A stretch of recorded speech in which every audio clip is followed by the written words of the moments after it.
would be your last bit of advice to people in general who are engaging into this space?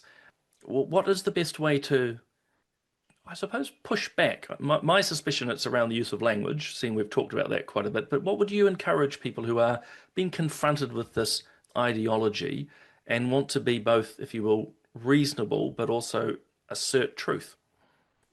I think it's really important that you establish that you can speak the truth about this at work and not lose your job. Because people who think they might lose their job, very understandably, are not going to speak. And we established that in the UK some years ago with my colleague Maya Forstatter's case. And, I think these things, people still do get into trouble at work, but there's quite strong legal protections. And we've had a bunch of legal cases that have enforced that precedent.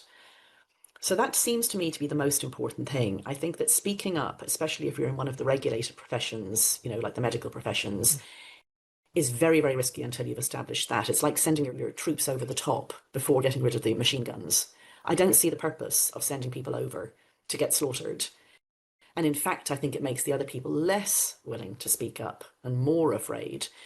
So I would take a strategic and tactical approach to focus on finding the right test cases to re-establish that right, because you do have free speech rights. You do have them in this country. It has to be established.